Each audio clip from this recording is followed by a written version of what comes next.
Hello बच्चों, आप सब कैसे हैं? अच्छे हैं बच्चों। Reaching the age of adolescence chapter का आज हमारा थर्ड पीरियड है। इसमें हम बड़ी इंपॉर्टेंट बातें देखेंगे। मैंने हेडिंग लिखा है reproductive phase of female life. Male में कोई दिक्कत नहीं है। मेल जैसे ही 12 to 14 ईयर में पहुंचता है टेस्टिस स्पर्म बनाना शुरू कर देती है। लेकिन फीमेल जब एज ऑफ पुबर्टी में पहुंचती है यानी 10 to 12 ईयर के आसपास, तब उसके बॉडी में बहुत सारे चेंजेज आते हैं। उस समय दोनों ओवरी में से कोई एक ओवरी एक एग रिलीज करती है और एग रिलीज होने के बाद में अगर एक फर्टिलाइज्ड हो गया then female is said to be pregnant. But if egg is not fertilized, then egg will die and inner lining of the uterus will shed off along with blood vessels. जो uterus के अंदर की दीवार है वो shade off होगी। Shade off का मतलब ब्रेक डाउन होकर के टूट टूट करके गिरेगी along with blood vessels। उसमें जो ब्लड वेसल्स हैं उनके साथ में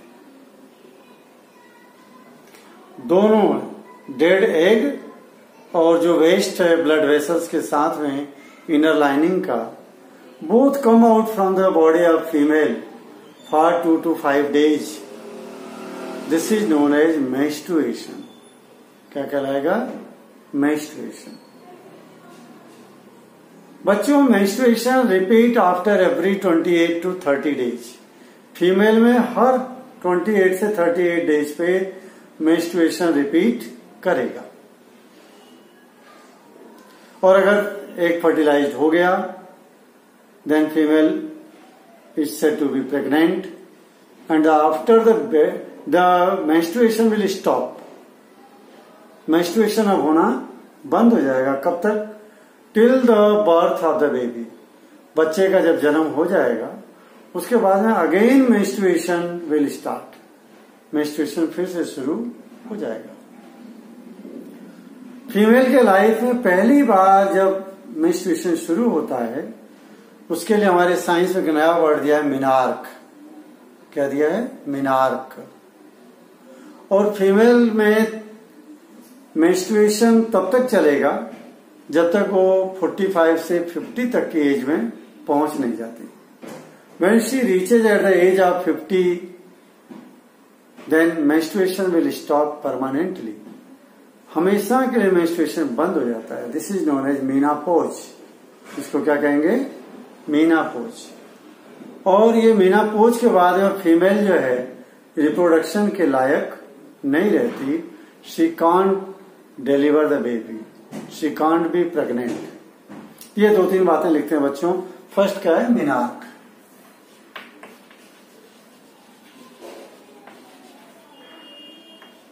मिनार्क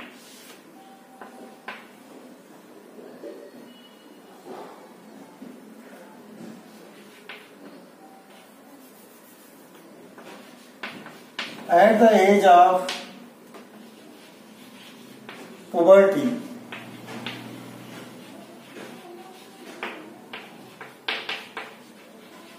either of the ovary. Either of the ovary का मतलब कोई भी एक ओवरी, दोनों में से कोई भी एक रिलीज एंड एक once in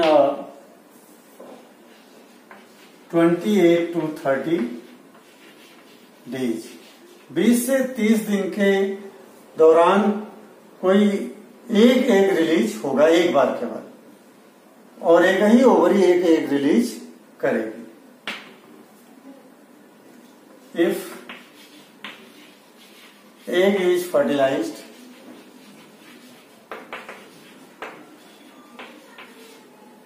then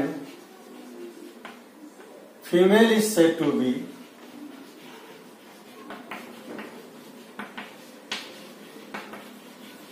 pregnant.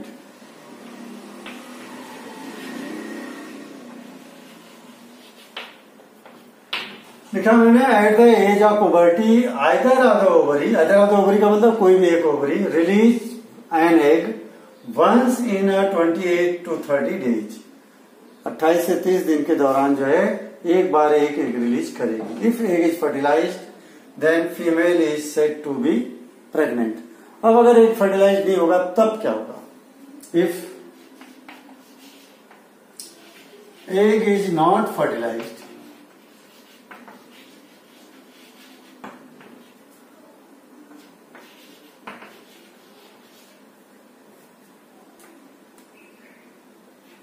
then it will die, it will die, मर जाएगा। and inner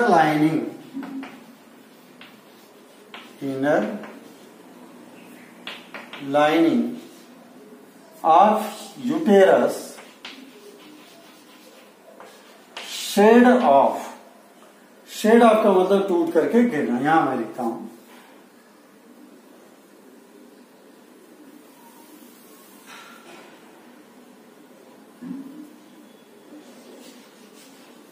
शेड ऑफ का मतलब break down. along with blood vessels, shed off होगी along with blood vessels, जो उसकी दीवारों में ब्लड वेसल्स हैं उनके साथ में टूट टूट करके वो गिरेगी। अब क्या होगा? these two का मतलब these वेस्ट कर लो, these waste come out from female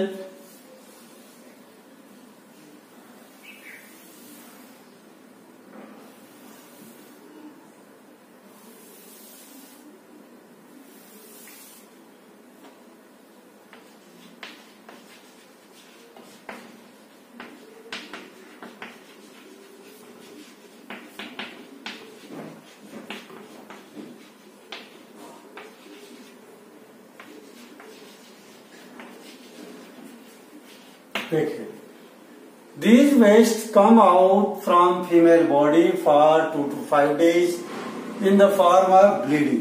bleeding के रूप में फीमेल के बॉडी से ये वेस्ट जो है बाहर आता रहता है, वो जहां से यूरिन पास करती है वेजाइना के through.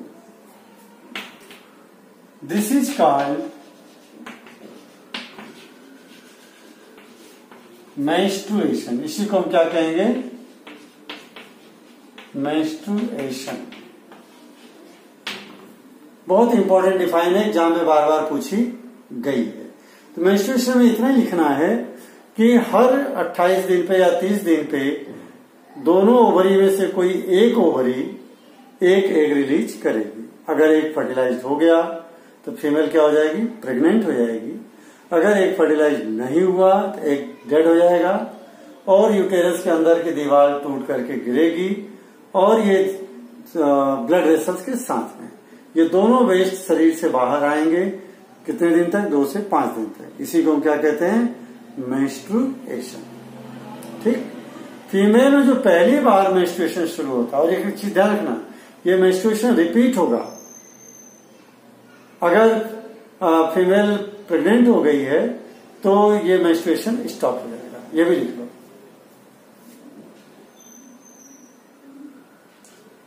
If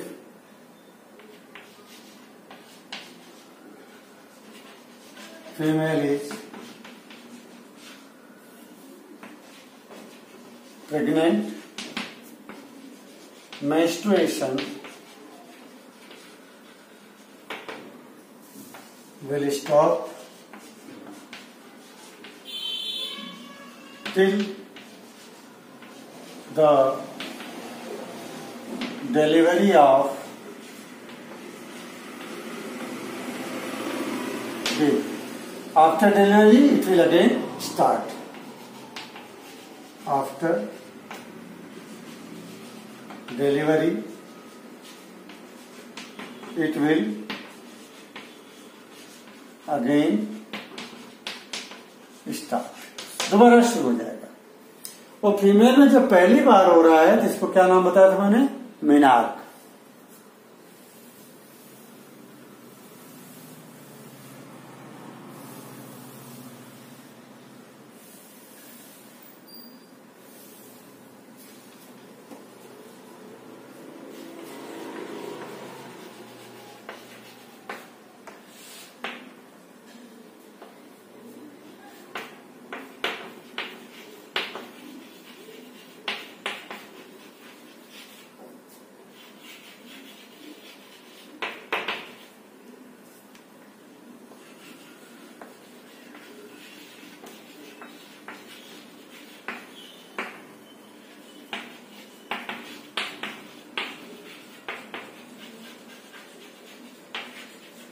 First menstrual flow in female body is said to be menarche।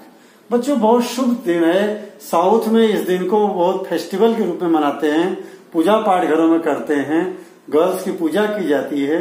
बच्चों यही वो दिन होता है जिसमें जो है जनरेशन को आगे ले जाने की एक शुरुआत होती है, लीड होती है, एक इसको शुभ के रूप में माना गया है। अब मेनोपॉज क्या है?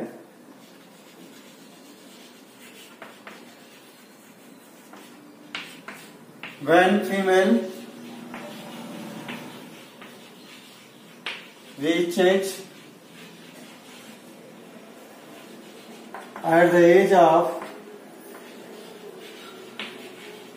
45 to 50,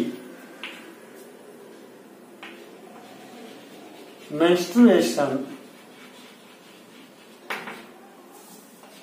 stop permanently।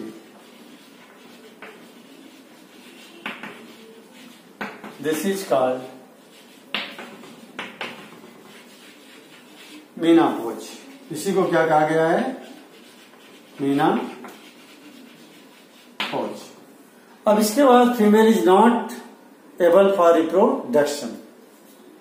After it female is not able for reproduction. और इसके बाद में फीमेल रिप्रोडक्शन के योग्य नहीं है। लेकिन मेल में उल्टा, male throughout sperm produce करता है और जब तक वो जिंदा है तब तक वो रिप्रोडक्शन का, अगर उसकी फिजिकल हेल्थ फिट है तो वो रिप्रोडक्शन के लिए योग्य है। बच्चों ये 3 डिफाइन बताए मैंने, इसको आप करेंगे। अब इसके बाद आ रहा how is sex of the baby determined. ये भी बहुत इंपॉर्टेंट टॉपिक है। क्लास, हालांकि जो चीजें पढ़ रहे हैं सब क्लास 10 से फिर से पढ़नी है आपको, लेकिन वहां और डिटेल में है। अब जरा देखें,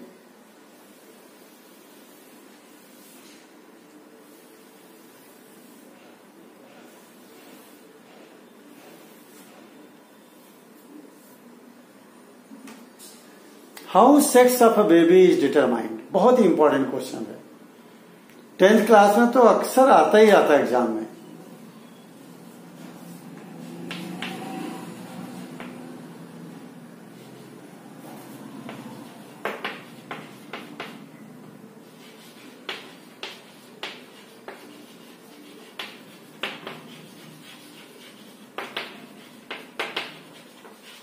ये क्वेश्चन है बच्चों। इसको समझने के लिए आप जाने, आपके हर सेल में 23 पेयर ऑफ क्रोमोसोम है। In each cell there is a 23 pair of chromosome. Out of these 23 pair, 1 pair यानी 2 chromosomes decide the sex of the baby. This pair of chromosome is known as sex chromosome. पहले लिखो,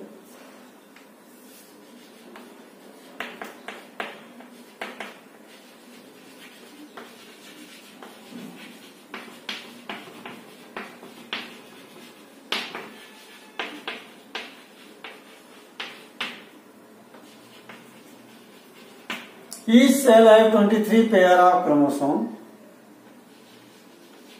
Out of it, 1 pair is known as sex chromosome. एक pair को हम क्या कहेंगे? Sex chromosome, because it decide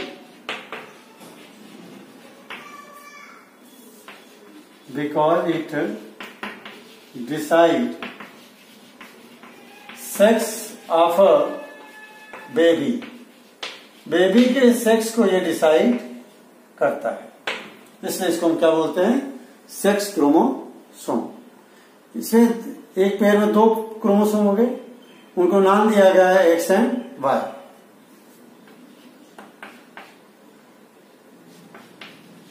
These two chromosomes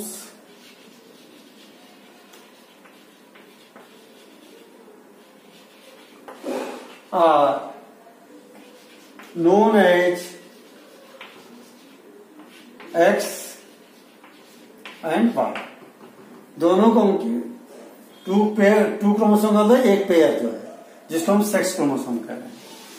ये एक pair है ना, वन पेयर में कितने क्रोमोसोम? 2 क्रोमोसोम। दोनों क्रोमोसोम जो है क्या कहलाते हैं? X and Y. ये फीमेल में दोनों एक्स होंगे और मेल में दोनों एक एक्स और एक वाई। ये भी लिख लो, in female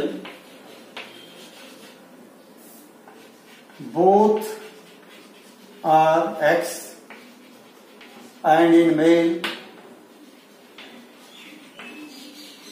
one is X and other is Y। एक तो X है और दूसरा क्या है? Y है। किसके अंदर? मेल के अंदर। इस तरह से बच्चों, जब मेल और फीमेल, मेल जो है स्पर्म प्रोड्यूस करेगा, तो इसी कारण से, चूंकि उसमें क्रोमोसोम X और Y हैं, इसलिए वो 2 तरह के स्पर्म प्रोड्यूस करेगा। एक sperm having X sex chromosome, एक sperm having Y sex chromosome. जबकि फीमेल में दोनों एक्स क्रोमोसोम है, इसलिए इसके जो एग होंगे एक जैसे होंगे सारे, सभी में एक्स सेक्स क्रोमोसोम होगा।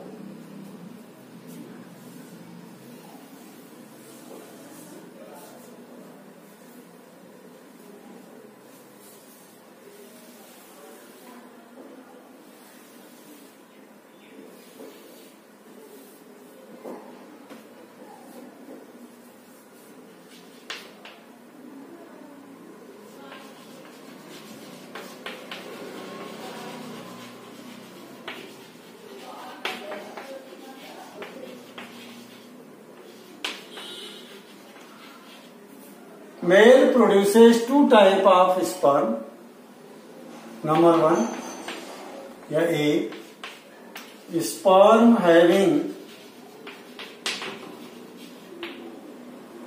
X sex chromosome।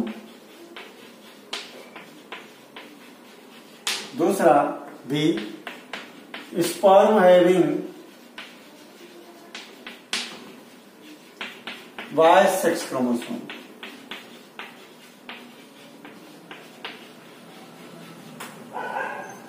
ऐसा स्पर्म जिसमें सेक्स क्रोमोसोम X है और ऐसा स्पर्म जिसमें क्रोमोसोम Y है, यानी 2 तरह के हो गए।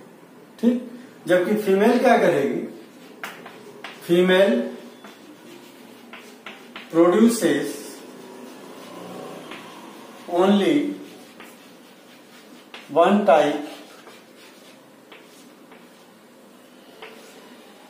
type of egg having X sex chromosome. उसका जो एग होगा उसमें एक्स सेक्स क्रोमोसोम ही होगा सभी एग में, इसलिए सभी एग कैसे हो गए? एक टाइप के हो गए। और यानी एग जो है, अगर देखें बच्चों, ये दोनों एग हैं, दोनों में क्रोमोसोम कौन सा? X x. और स्पर्म अगर जो है ये एक्स वाला, और ये स्पर्म अगर ये Y वाला, अगर ये इसके साथ फ्यूज होता है तो जो बेबी होगी ये X और X वाला होगा, ये क्या हो जाएगा, girl, baby will be girl. और ये अगर फ्यूज होते हैं तो जो बेबी होगी X और Y, यानी ये बॉय। ये डिसाइड कौन कर रहा है, स्पर्म, यानी लड़का होगा या लड़की होगी, कौन डिसाइड करता है, स्पर्म। और स्पर्म कौन प्रोड्यूस करता है, मेल। इसलिए लड़के लड़की के लिए रिस्पॉन्सिबल कौन है, फादर, न कि मदर। लेकिन हमारे यहाँ गांव देहातों में आज भी, अब तो थोड़ा बहुत शिक्षा आ गई है, पहले के जमाने में औरतों को अगर जिसके लड़कियां पैदा हो रही हैं, पूरे परिवार के लोग मिलकर के उसको बहुत कोसते थे। ये गलत था, ठीक, क्योंकि लड़का लड़की होने के लिए कौन रिस्पॉन्सिबल है, मेल। तो अब इसको लिख देते हैं, अगर ये स्पर्म फ्यूज होता है एक के साथ, कौन सा sperm, sperm having X sex chromosome, then baby will be girl. If sperm having Y sex chromosome fuse with the egg, then baby will be boy. 2 point लिख देते हैं।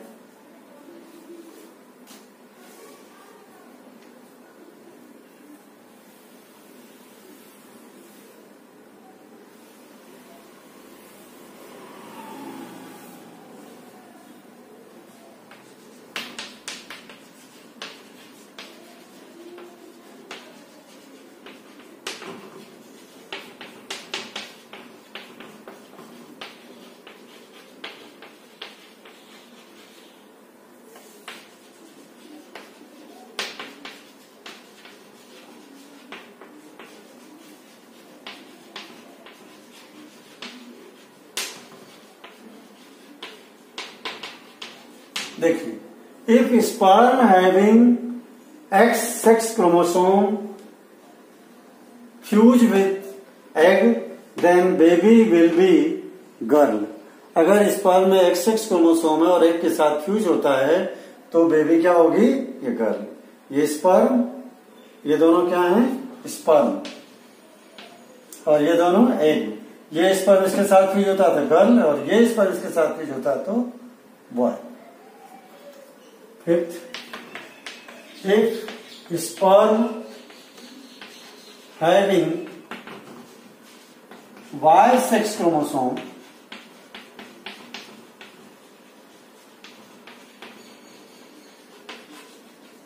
fuse with egg, then baby will be boy. तब जो है baby क्या होगा, boy होगा। मतलब कुल मिलाकर के स्पर्म डिसाइड कर रहे हैं गर्ल होगा या बॉय। अगर आता क्वेश्चन एग्जाम में तो आपको डायग्राम बनाना है और ये 4-5 पॉइंट लिखने हैं आपको। ओके बच्चों, अब जो हमारा अगला टॉपिक जो आ रहा है,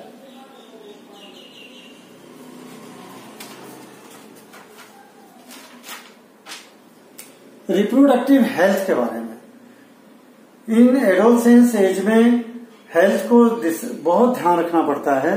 गर्ल्स और बॉयज को बराबर डाइट देनी पड़ती है। एक तो देखिए, हेल्दी रहने के लिए क्या चीजें जरूरी है, 3 चीजें चाहिए। बैलेंस डाइट, रेगुलर एक्सरसाइज, और पर्सनल हाइजीन, खुद की साफ सफाई। और चौथी है हैप्पीनेस, खुशहाली मन में। उससे जो है आपकी हेल्थ बराबर अच्छी रहेगी। तो अपन इसको भी लिख लेते हैं पॉइंट, रिप्रोडक्टिव हेल्थ के नाम से।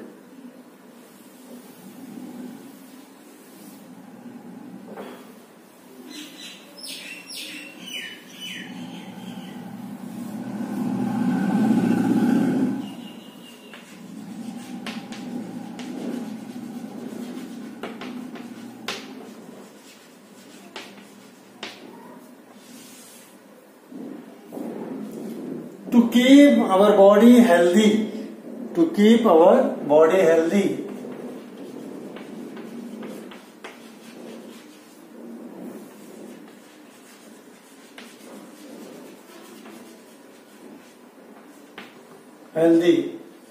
we should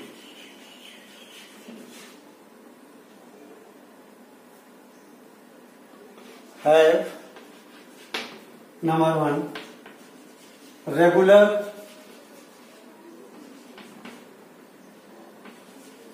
exercise. Number 2, balanced diet. Balance diet होना चाहिए और रेगुलर एक्सरसाइज होना चाहिए और पर्सनल हाइजीन।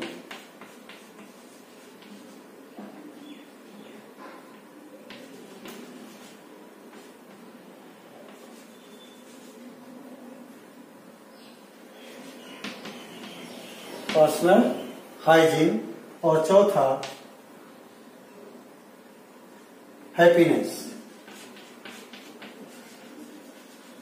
मन में खुशहाली हो, तो ये 4 चीजें अगर हैं तो आप हमेशा हेल्दी रह सकते हैं। और बैलेंस डाइट में क्या क्या होना चाहिए जरा वो भी लिख लो। बच्चों, हेल्दी रहने के लिए चारों चीजें बहुत जरूरी है। Regular exercise, balance diet, personal hygiene और happiness.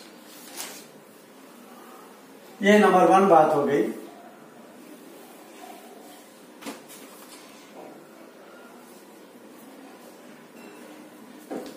Number 2, balance diet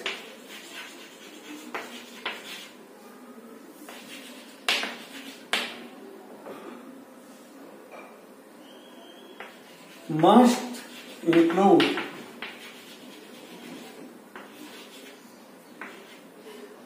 chapati, rice, pulses, vegetable, milk and fruits. इतनी चीजें होना जरूरी है। और जो नॉन वेज खाते हैं वो अपना मीट और फिश भी खा सकते हैं। और ये तो रेगुलर बहुत जरूरी है इंडियन पीपल के लिए। डेली रेगुलर एक्सरसाइज में खाने में इतनी 4 चीजें तो होनी चाहिए, चपाती, राइस, पल्सेस और वेजिटेबल। इन चारों से अगर रेगुलर रह रहे हरी सब्जियां तो हमको बैलेंस डाइट मिल जाती है। और जिनके पास साधन है जो ले सकते हैं, थोड़ा मिल्क भी डेली लें, फ्रूट्स भी डेली लें। Iron build blood. आयरन जो है हमारा जो है क्या बनाता है, ब्लड बनाता है। इसके बारे में लिख लो तीसरी बात। Iron build blood. ब्लड शरीर में कौन बनाता है, लोहा। और लोहा कहां मिलेगा, iron is found in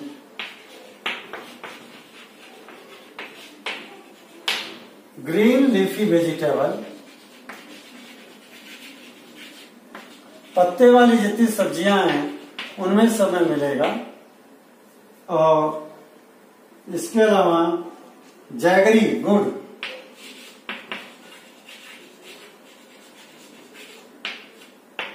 jaggery, meet, citrus, आंवला। मीट, सिट्रस का मतलब खट्टे फल, सिट्रस एंड आंवला, इनमें मिलता है। बच्चों, जो चिप्स हैं और पैक्ड फूड हैं, चिप्स और पैक्ड फूड, उनको नहीं खाना चाहिए। वो कभी भी बैलेंस डाइट नहीं हो सकते। उनमें न्यूट्रिटिव वैल्यू बहुत लो होती है। तो ये भी लिख लें, चिप्स एंड पैक्ड फूड है वेरी लो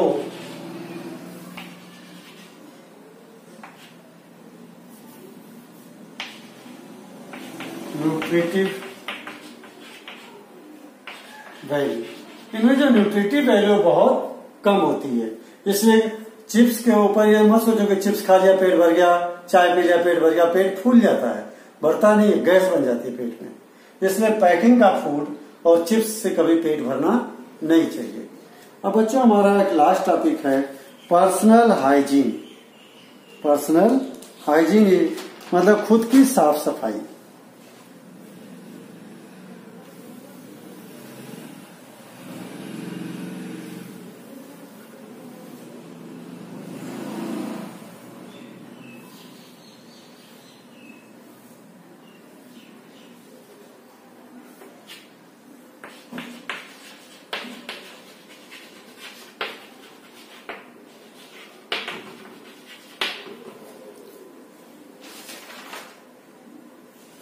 पर्सनल हाइजीन का मतलब है कम से कम सबको बच्चों को डेली बाथ तो लेना ही है, डेली नहाना जरूरी है। पहला पॉइंट ये लिख लें, take bath at least once every day. Take bath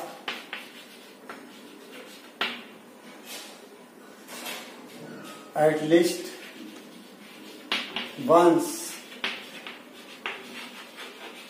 every day, हर रोज एक बार कम से कम नहाएं। दूसरा, गर्ल्स और बॉयज को जो है, girls and boys wash properly their genital organ.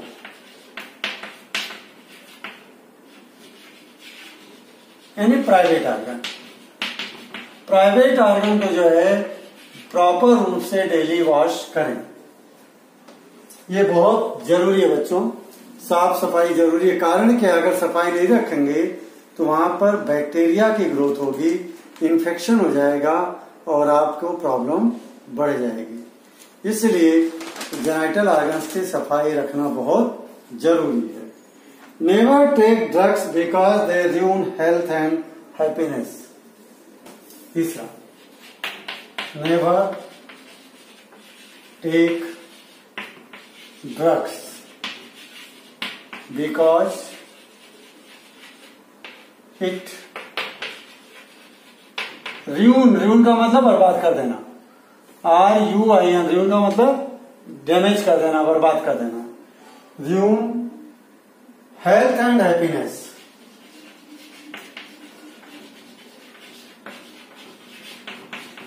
हमारी खुशी को और हमारे स्वास्थ्य को दोनों को जो है ड्रग क्या कर देता है, ruin कर देता है। ruin का मतलब बर्बाद कर देता है।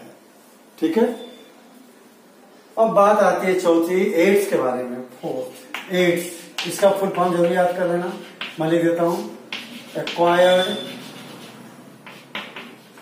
Acquired immunodeficiency syndrome. Syndrome का मतलब होता है कलेक्शन ऑफ डिजीज। सिंड्रोम का मतलब collection of disease.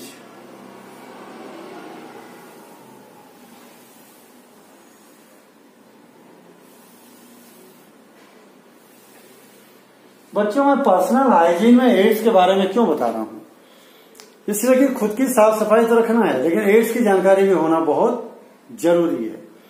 Ads HIV virus से होता है, ह्यूमन इम्यूनो डेफिशिएंसी वायरस, और ये एड्स जो है एक से दूसरे को फैलता है अनसेफ सेक्सुअल कांटेक्ट से।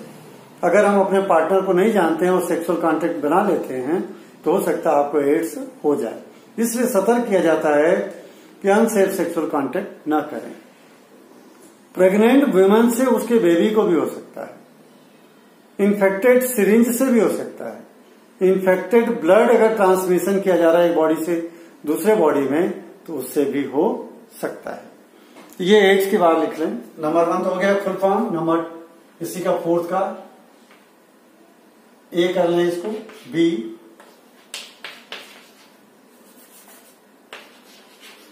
it is caused by HIV,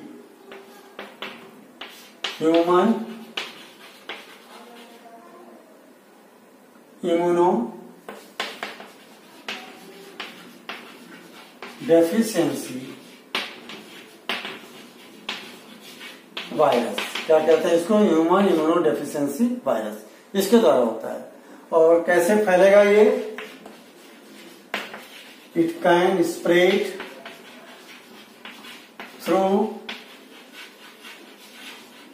number 1 unsafe sexual contact, दूसरा infected syringe,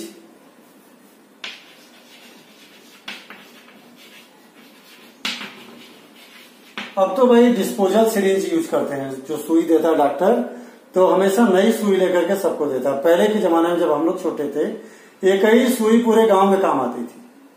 डॉक्टर हमारे के यहाँ इलाज दे दिया, दूसरे घर गया तो थोड़ा गर्म पानी में हिला करके उसी से सुई निकाल कर दे दिया, और नहीं गर्म पानी मिला तो उसी से इंजेक्शन लेकर के दूसरे को दे दिया।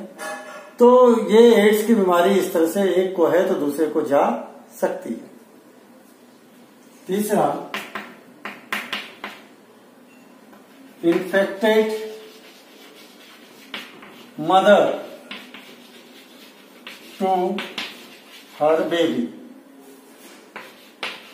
अगर मदर इन्फेक्टेड है तो उसके बच्चे को भी हो सकता है। और चौथा,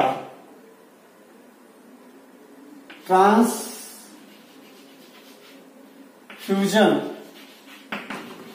ऑफ इन्फेक्टेड ब्लड।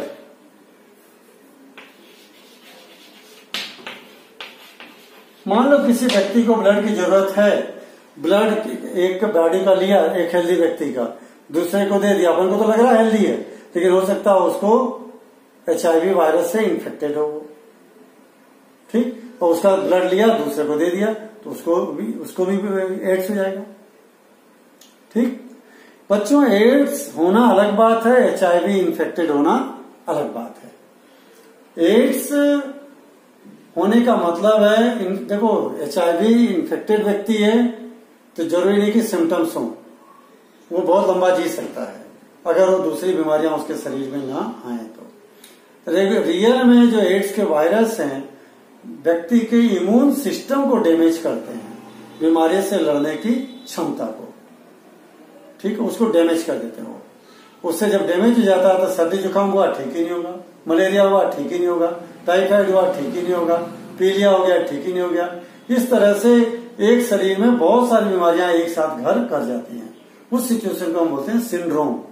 क्या बोलते हैं? Syndrome, collection of disease.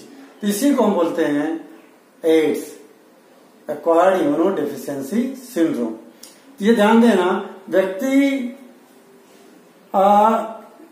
HIV virus से नहीं मरता है, व्यक्ति मरता है कई सारी बीमारियां एक साथ उसके बॉडी में आ जाती हैं उससे। ठीक है, जैसे अभी कोरोना का चल रहा है ना, कोरोना से मर वो लोग रहे हैं जिनको पहले से बीमारियां ऑलरेडी हैं, जैसे डायबिटीज है, अस्थमा है ना, हार्ट का प्रॉब्लम है, जिनको ये प्रॉब्लम है और उनको कोरोना हो जा रहा है तो वो लोग मर रहे हैं। यानी कई बीमारियां हो गई एक साथ। जिनको कोई बीमारी नहीं है उनको कई सिम्टम्स भी आ रहा है, और सर्दी जुकाम जैसा ठीक भी हो जा रहे हैं लोग, भले पॉजिटिव है। तो बच्चों, इस तरह से एड्स के बारे में भी आप चारों बातें याद रखना, एग्जाम में ये पूछा जाता है, 8th में भी है, 10th में भी है। ठीक है, और आपका चैप्टर यहाँ एंड होता है बच्चों। Okay, have a good day.